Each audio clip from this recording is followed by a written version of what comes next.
ఎక్సెల్లా global study abroad summit 2024 జరగబోతోంది. ఫిబ్రవరి 11న ఉదయం 10 గంటల నుంచి సాయంత్రం 5 గంటల వరకు తాజ్ డెక్కన్, బంజారా హిల్స్, హైదరాబాద్లో. హాయ్, హలో, నమస్తే, వెల్కమ్ టు ఐ డ్రీమ్స్. నేను మీ మాధురి.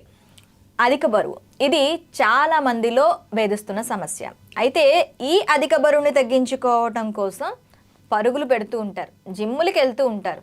మళ్ళీ అవి మానేయగానే మళ్ళీ యథాప్రకంగా మళ్ళీ అధిక బరువుతో బాధపడుతూ ఉంటారు. అయితే ఆహార నియమాలతోనే ఈ అధిక బరువును అనేది అధిగమించవచ్చు అని చెప్తున్నారు. మనతో పాటు ఉన్నారు Vikramaditya garu, sun spiritual society founder and vegetable therapist. ఆయన అడిగి డీటెయిల్గా తెలుసుకుందాం. నమస్తే సార్. సూర్యస్మితలి. సార్, అధిక బరువు అధిగమించడానికి మనకి అసలు అధిక బరువు అంటే పుట్టినప్పుడు 3 కేజీలు, మ్యాక్సిమం పుట్టే పిల్లల వెయిట్ 3-3.5 కేజీలు. అది కూడా అధిక వెయిటే. 3.5 కేజీలు అంటే బాగా హెల్దీగా ఉన్నాడు అని చెప్పి అంటారు. ఈ క్రమంలో పుట్టిన వాళ్ళు ఏజ్కి తగ్గట్టు పెరగకుండా ఎక్కువగా అధిక అంటే చిన్న పిల్లల దగ్గర నుంచే మనం చూస్తున్నాము ఈ ఊబకాయం అనేది. ఈ ఊబకాయానికి మెయిన్ రీజన్ ఏంటంటారు? ఈ ఊబకాయాన్ని ఎలా అధిగమించవచ్చు అంటారు? ఊబకాయం, అధిక బరువు ఎలా మెజర్ చేస్తున్నారు? మనిషి ఉండే బిఎంఐ, బాడీ మాస్ ఇండెక్స్ని బట్టి ఆ హైట్కి తగ్గ వెయిట్ అనే దాన్ని బట్టి ఇంత వెయిట్ ఎక్కువ ఉన్నారు, ఇంత కొలెస్ట్రాల్ ఉంది వీళ్ళలో అని చెప్పి లెక్కలు కడుతూ ఉన్నారు. ఇది ప్రామాణికంగా తీసుకుంటున్నారు బిఎంఐని.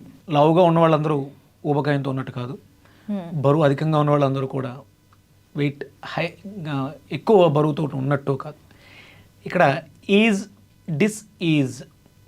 అంటే సులువుగా, సునాయాసంగా కదలడం. అంటే పూర్వం రోజులు పలకరింపులు ఒంట్లో సులువుగా ఉందా, సులువుగా ఉందా అంటే ఏంటి? నువ్వు ఈజీగా ఉన్నావా? ఈజీ లేకుండా ఉన్నావా? అది ఎలా ఐడెంటిఫై అవుతుంది అంటే, ఇప్పుడు మనం బిఎంఐ గురించి మాట్లాడుకుంటున్నాం. ఇదంతా మెడికల్ టెర్మినాలజీ. మనకి దీనికి పూర్వం, మెడికల్ టెర్మినాలజీ లేనికి పూర్వం వాళ్ళు కాయము అంటే శరీరం, దానికి తగ్గట్టుగా పని, ఇవన్నీ ఉండేవి. కాయ కష్టం చేసేవాడు అంటే శరీరంతో, కాయంతో కష్టం చేసేవాడు ఆరోగ్యంగా ఉండేవాడు. ఇప్పుడు కాయ కష్టం జరుగుతుందా? కాయానికి కష్టం ఉందా? లేదు. అనేది స్విచ్ అన్నీ మనం పాడు చేసేసాం. అంటే ప్రెగ్నెంట్ లేడీ కూడా ఆ ఉదయం మధ్యాహ్నానికి కావాల్సిన ఒడ్డులు దంచుకొని వంట చేసేసి ఎక్కడో ప్రసూతి హాస్పిటల్కి వెళ్ళి డెలివరీ చేయించుకొని వచ్చేసి నడుము గుడ్డ కట్టేసి మళ్ళీ రేపు పొద్దుట పనిలోకి వెళ్ళిపోయేది. నెత్తి మీద పొలాలు మోపుతూ ఒక బిడ్డ సంఖలో ఒక ప్రెగ్నెంట్. వాళ్ళు ఈ కాయాన్ని చాలా శ్రద్ధగా, భక్తితో నడిపించుకుంటూ వెళ్ళిపోయేవారు. ఇప్పుడు మీరు ఎంత జాగ్రత్తగా ఉన్నా సరే బెడ్ రెస్ట్ అవసరం. డెలివరీ అయిందంటే 6 నెలలు రెస్ట్ తీసుకోవాల్సిందే. అంటే ఈ కాయానికి కావలసినటువంటి సిస్టమ్ ఏదైతే ఉందో అది బోన్. మనం బిఎంఐగా మాట్లాడుతున్నారు మీరు. మీ స్కెలిటన్ సిస్టమ్ స్టాండర్డ్గా ఒక స్ట్రక్చర్, స్కెలిటన్ అంటూ పర్ఫెక్ట్గా ఉంటే దాని చుట్టూ ఎంత మాంసం ఉండాలి, ఎంత ఫ్లెష్ ఉండాలి, నరాలు, ఇవన్నీ కూడా ఒక డిజైన్, ఒక బ్లూ ప్రింట్ ఉంటుంది లోపల. ఎప్పుడైతే ఈ స్కెలిటనే సరిగ్గా లేదు, స్ట్రక్చర్ సరిగ్గా లేదు, ఇప్పుడు దాని చుట్టూ అస్తవ్యస్తమైనటువంటి వ్యవస్థ. కొంతమందికి పొట్ట పెరిగిపోద్ది, కొంతమందికి చేతులు పెరుగుతాయి, కొంతమందికి ఇవి పెరుగుతాయి, అన్ఈవెన్గా ఉంటుంది.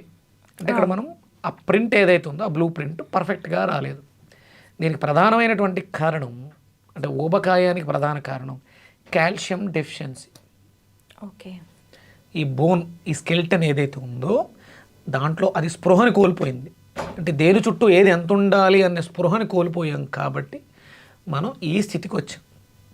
ఇప్పుడు మీకు అర్థమైపోయి ఉంటుంది, ఒబిసిటీ తగ్గాలి, ఒళ్ళు తగ్గాలంటే ఏం కావాలి? Calcium deficiency. ఎక్కడుంది అది? బోన్స్లో. ఆ బోన్కి స్ట్రెంగ్త్ని ఇచ్చే విటమిన్ ఏంటి? Vitamin D. పొద్దుట లేస్తున్నావా? లేదు. ఎవరైతే సూర్యోదయానికి పూర్వం నిద్రలేస్తారో వాళ్ళు, అంటే ఆ సన్ ప్రొటెక్షన్ తీసుకుంటారో, సన్ బాత్ చేస్తారో, విటమిన్ డి వస్తుందో, బోన్స్ పర్ఫెక్ట్గా ఉంటాయో వాళ్ళందరూ కూడా చాలా హ్యాపీగా, హెల్తీగా ఉంటారు. దీనికి విరుద్ధంగా ఎవరైతే ఉన్నారో వాళ్ళందరూ కూడా అడ్డంగా పెరిగిపోయి ఊబకాయంతో డిసీజ్గా జీవితాన్ని లాగించేస్తూ ఉన్నారు. ఓకే, మరి ఇప్పుడు మీరు సన్ బాత్ ఇవన్నీ చెప్తున్నారు, మరి ఆహార నియమాలకు సంబంధించి కూడాను మనకి ఈ ఊబకాయానికి సంబంధించి కొన్ని ఆహారాలు తీసుకోకూడనివి ఉంటాయి, తీసుకోవాల్సినవి కూడా ఉంటాయి. మరి వాటి సంగతి ఏంటి? అదేనమ్మా, నేను ఒక స్పృహ అన్నాను, నాలెడ్జ్. స్పృహ, శరీరానికి స్పృహ ఉంటే ఇది తినాలి, నేనెవరినమ్మా చెప్పడానికి? నేను మీ జీవితంలో శాసించేస్తానా? ఇదే తిను, ఇంతే? ఓకే, ఏవి తినచ్చు ఏవి తినకూడదో చెప్పండి. కాదమ్మా, అది ఎవ్వరూ చెప్పలేము. నువ్వు ఉన్నట్టు మీరు మీరు పుట్టింది ఎక్కడ? మీ ప్రాంతం. మీ ప్రాంతంలో మీ నైసర్గిక స్వరూపానికి తగ్గట్టుగా అక్కడ కొన్ని రకాలు తయారవుతాయి, అవే తినాలి. ఓకే, హైదరాబాద్లో పుట్టాను, ఇక్కడ వాతావరణానికి తగ్గట్టుగా ఇక్కడ లభించే పదార్థాలు ఎక్కువ తినాలి. అమెరికాలో పుట్టాను, అమెరికాలో తగ్గట్టుగా ఉండాలి. నేను అమెరికా వాళ్ళకి ఒకటే, హైదరాబాద్లో పుట్టిన వాళ్ళకి ఒకటే, శ్రీకాకుళంలో పుట్టిన వాళ్ళకి ఒకటే, వైజాగ్లో పుట్టిన వాళ్ళకి అందరికీ ఒకటే బియ్యం ఇది మనం మాట్లాడుతూ ఉంటాం. అంటే నైసర్గిక స్వరూపం ప్రకారం అక్కడ ఉన్నటువంటి వాతావరణ పరిస్థితులకు అనుకూలంగా సీజన్ల వారీగా సీజనల్ ఫుడ్స్ భగవంతుడు ఇస్తూ ఉంటాడు. అవి మనం రెగ్యులర్గా తినట్లేదు, అవి తినాలి. ఇప్పుడు మనకి మార్కెట్లో డ్రాగన్ ఫ్రూట్, కివీలు చాలా రకాలు వచ్చేసినాయి. ఇవన్నీ మన డిఎన్ఏలో ఉన్నాయా? లేవు. ఇంతకు ముందు ఉన్నాయా? భారతదేశం దిగుమతి చేసుకున్నాం, తినేస్తున్నాం. ఇవి బలం, ఇవి దిగుమతి చేసుకోవడం కాదు, సహజ సిద్ధంగా ఇక్కడ పండించిన పంటలు వదిలేసి అక్కడ పంటలనే పండిస్తున్నాం ఇప్పుడు. దాన్ని కూడా ఇక్కడ తెచ్చాం, లాభార్చన. మనకంతా సంపాదన మీద ఉంది. అవి మంచిది అని నాలాంటి వాళ్ళు చెప్పేస్తుంటే వినేసి తినేస్తున్నారు. వీళ్ళకి అవగాహన లేదు, ఎవరేం చెప్తే తింటారు. మనకి ప్రధానంగా మ్యాక్సిమం భారతదేశం అంతా కూడా విరివిగా లభించేది, అన్ని ప్రాంతాల్లోనూ ఒకేలా ఉండేది కొబ్బరి, అరటి. ఇవి రెండు చాలా ప్రధానమైనటువంటి పదార్థాలు. అంటే ఇది ఎందుకు మాట్లాడుతున్నానంటే, మీరు వెయిట్ తగ్గడానికి, మీ కాల్షియం బాగుండడానికి, ఊబకాయం తగ్గడానికి కొబ్బరి బాగా ఉపయోగపడుతుంది అని చెప్పడం. కాల్షియం అద్భుతంగా ఉంటుంది అందులో. అందుకనే దీన్ని భగవంతుడికి నివేదనగా పెట్టారు ఫస్ట్. భగవంతుడికి బ్రేక్ చేస్తే అందులో ఒకటి మనం తెచ్చుకొని తింటామని. కొబ్బరికాయ తింటున్నారా?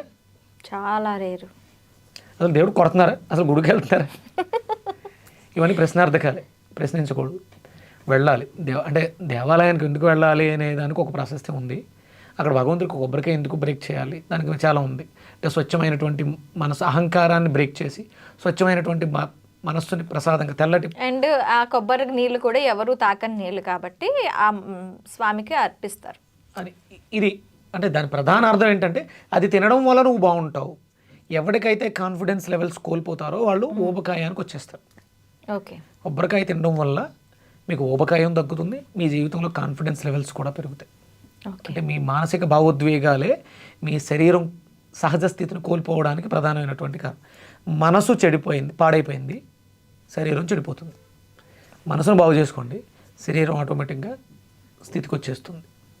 కొబ్బరిని తినండి, ఎండు కొబ్బరి అంటే మెచ్యూర్డ్ కోకోనట్. ఎండు కొబ్బరి, పచ్చి కొబ్బరి కాదు, మెచ్యూర్డ్ బాగా ముదిరిన కొబ్బరి. అది తింటే, అంటే ఇప్పుడు చాలామంది కొబ్బరి తింటే దగ్గు వస్తుంది. ఎందుకు వస్తుంది దగ్గు? అండ్ కొబ్బరి తింటే దాంట్లో హై కార్బోహైడ్రేట్స్ ఉంటాయని విన్నాను, అది తినటం వల్ల కూడా లావ్ అవుతారని విన్నాను, అది నిజమే అంటారు? రీసెంట్గా మనం కొబ్బరి నూనె తాగుతూ డైట్ చేయడం కూడా విన్నాం. అవును, అంటే కొబ్బరిలోంచి కదా కొబ్బరి నూనె వచ్చింది, అది మనకి పనిచేసింది. చాలామంది రివర్స్ డయాబెటీస్ కూడా వాడారు, పనిచేసింది. మరి కొబ్బరి ఎందుకు చెడు చేస్తుంది అంటే ఇవన్నీ అపోహలమ్మ, మిడిమిడి జ్ఞానంతో మాట్లాడుతూ ఉంటాం. అందులో హై కాల్షియం ఉంది. ఓకే, మన శరీరానికి కావాల్సినటువంటి మాయిశ్చర్, తేమ ఎంత ఉండాలో అంతా ఆ నూనె ద్వారా. అది మనం బయట పిండి నూనె ఇవ్వట్లా, కొబ్బరిని ఇస్తుంటే కొబ్బరిని అది డివైడ్ చేసుకుంటుంది, తనకి ఏ రకంగా కావాలో అలా మార్చుకుంటుంది శరీరం. ఆ పని ఇవ్వాలి, దాన్ని సోమరిపోతం చేయకూడదు. కొబ్బరిలోంచి నూనెని తీసి ఇవ్వకూడదు, కొబ్బరిని ఇస్తే కొబ్బరిని అది చాలా రకాలుగా మార్చుకుంటుంది, అవసరం ఉంది. అందుకని మనకి కొబ్బరి బెల్లం కాంబినేషన్, కొబ్బరి తురుము, బెల్లము, కిస్మిస్ ఇలాంటివన్నీ వేసుకుని రెగ్యులర్గా తింటూ ఉంటే మీ డైట్లో. అంటే చాలామంది చేసే పెద్ద పొరపాటు ఏంటి అంటే, కుకింగ్ ఫుడ్స్తో దీన్ని మిక్స్ చేస్తుంటారు. చూడండి, గార్నిష్ కింద వంటల్లో పైన వేస్తూ ఉంటారు. దానివల్ల ఇది చెడిపోయి మన ఆరోగ్యాన్ని పాడు చేస్తుంది. దగ్గు రావడానికి కానీ, మీరు అన్నట్టు కొలెస్ట్రాల్, కార్బోహైడ్రేట్స్ ఇవన్నీ వస్తాయి. కొబ్బరిని కొబ్బరిలాగే తీసుకోవాలి. ఇది కింగ్ ఫుడ్. కింగ్ దేనితోటి కలవదు, దాని కింగ్ లాగా ఉండాలి. కింగ్కి మళ్ళీ బెల్లం, అది కూడా కింగ్ ఫుడ్డే. గ్రేప్స్, అది ఎండు ద్రాక్ష, కింగ్ ఫుడ్. ఇవన్నీ కింగ్ సంబంధించిన ఫుడ్స్తో మాత్రమే కలుస్తుంది. కుకింగ్ ఫుడ్స్తో దాన్ని మిక్స్ చేయొద్దు. అలా రెగ్యులర్గా అంటే ఒబిసిటీతో ఎవరైతే బాధపడుతున్నారో వాళ్ళకి కాల్షియం డెఫిషియన్సీ. సున్నం మాత్రమే కొవ్వుని కరిగించగలదు. జిడ్డు అంటుకుంది, సబ్బులో ఏముంటుందమ్మా? సున్నమే కదా. సున్నమే ఉంటుంది.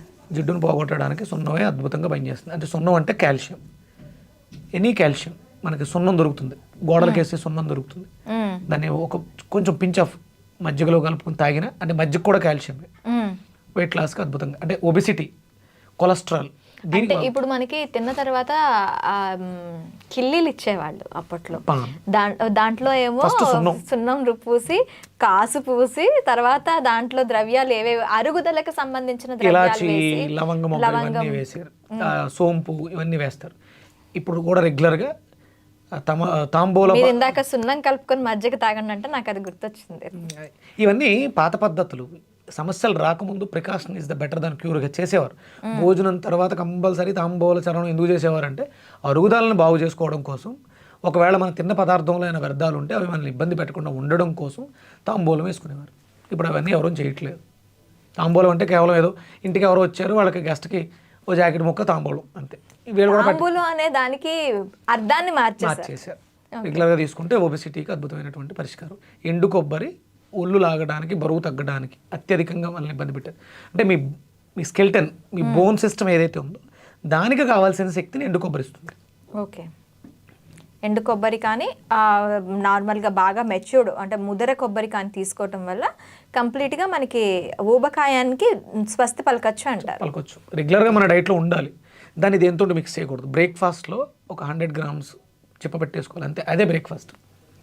అలాగే మధ్యాహ్నం హ్యాపీగా మంచి లంచ్, ఈవినింగ్ ఒక గ్లాసుడు పాలు. నో ఫుడ్ అంటే మీరు మళ్ళీ అడుగుతారు భోజనం చేయమండి, ఇడ్లీ తినొచ్చా లేదా దోశ తినొచ్చా చపాతీ తినొచ్చా అని అడుగుతారు. నో ఫుడ్, తినేది ఏది ఉండొద్దు అక్కడ.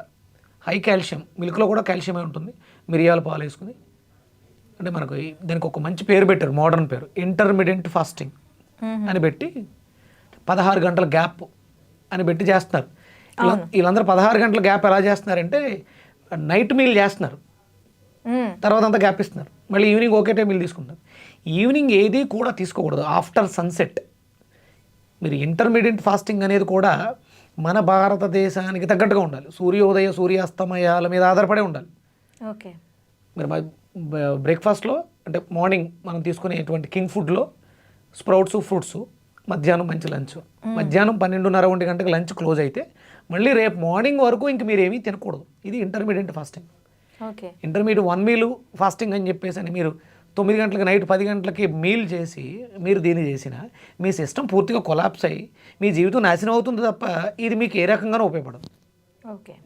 ఇంటర్మీడియట్ ఫాస్టింగే కానీ ఇండియన్ స్టైల్లో ఉండాలి. Morning 80% alkaline food, afternoon 20% acidic food, no food మళ్ళీ మార్నింగ్ వరకు. ఇది ఇంటర్మీడియట్. ఇలా చేస్తే చాలా హెల్దీగా హ్యాపీగా జీవితాంతం బాగుంటుంది. ఇది మనం ప్రత్యేకంగా ఏం చేయక్కర్లేదు, మన జీవన శైలిలో అది ఒక భాగం అయిపోతుంది. ఓకే. సో విన్నారు కదా, ఊబకాయంతో ఎవరైనా బాధపడుతూ ఉన్న వాళ్ళు ఉంటే ఇప్పుడు చెప్పినవన్నీ క్రమం తప్పకుండా పాటించగలిగితే చాలా వరకు ఊబకాయం నుంచి బయటపడొచ్చు అని చెప్తున్నారు. మరొక అంశంతో మేము ముందుకు వస్తాం. Stay with us.